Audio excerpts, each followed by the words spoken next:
Hey, it's Dustin with Parts Doctor, and today I'm going to show you how easy it is to replace the terminal block on your Whirlpool dryer. But this also applies to some other great manufacturer brands such as Kenmore, Maytag, Amana, and more. So come along, we'll go step by step. It's really easy. I'll show you how. So let's get into it.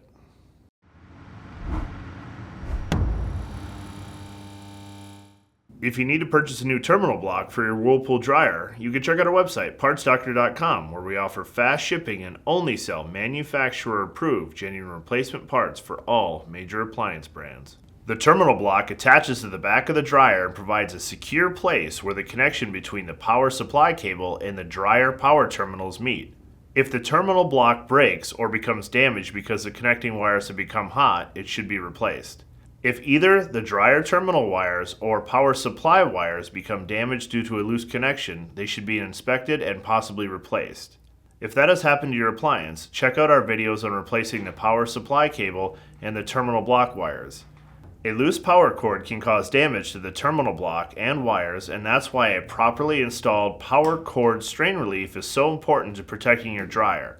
A dryer with a failed connection on the terminal block may still run, but may not heat. Tools needed for this repair: Phillips head screwdriver, small flathead screwdriver, 1/4-inch nut driver or socket.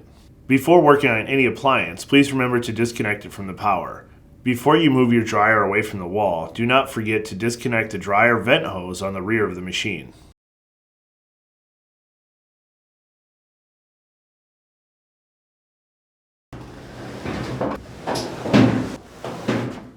To access the terminal block, remove the 1/4-inch hex head screw from the top of the terminal cover plate. Set the screw and plate aside.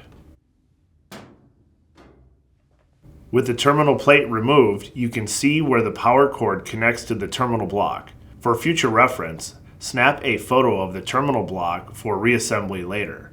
When snapping the photo, try and angle the photo up so you can see the wires from the dryer connecting to the terminal block. Next, fully remove the 3 Phillips head screws holding the power supply cable wires to the terminal block. Inspect the wires for any damage or corrosion. If any of the power cable wires are showing signs of damage, the power cable should be replaced. Remove the terminal block by unscrewing the 2 fasteners on the outer edge of the black terminal block. Once the terminal block is free, you can inspect the block and wires for any damage. The terminal wire connectors are held in place by a small metal tab that will need to be released from the back of the terminal block. To remove the terminal wires from the terminal block, use a small flathead screwdriver to press the small metal tab between the wire connection and the mounting hole from the back so the terminal wire can slide down and out. Repeat this on the remaining 2 wires until the terminal block is free.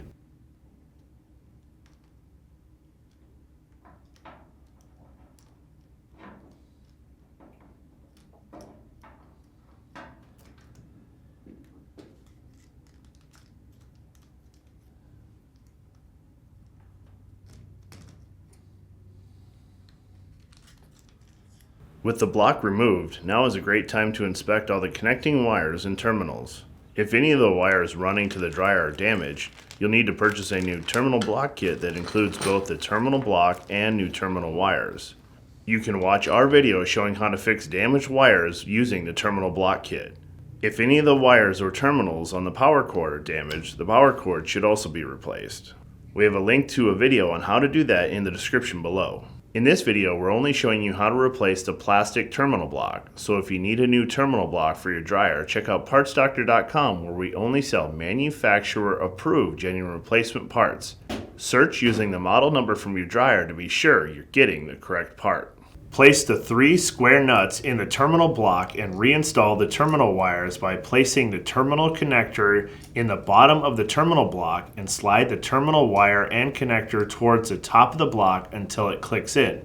The small metal tab should be slightly bent down and locked into the terminal block. Attempt to slide the terminal wire free and bend the metal tab down if it does not make a secure connection. Repeat this process with the 2 remaining wires.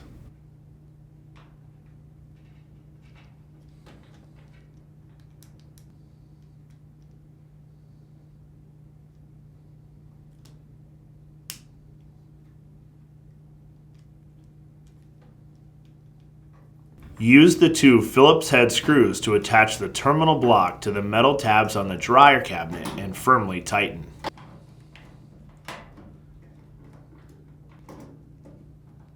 Referencing your photo from earlier, reattach the power supply cord wires to the corresponding color of the wire on the terminal block. If you have a 4-wire power cord, do not forget to also attach the white neutral wire from the dryer with the white neutral wire from the power cord. Be sure all of the terminal screws are firmly tightened and the power cord wires are not touching. Check the strain relief on the power supply cord and make any adjustments as needed. There should be slack in the wires between the terminal block and the power cord. If the wires are tight, loosen the strain relief screw and push more power cord into the dryer cabinet before tightening the strain relief. Once the strain relief bracket is tight, the power cord should not move. Slide the bottom of the terminal cover plate into the back panel and secure it with a 1/4-inch hex head screw.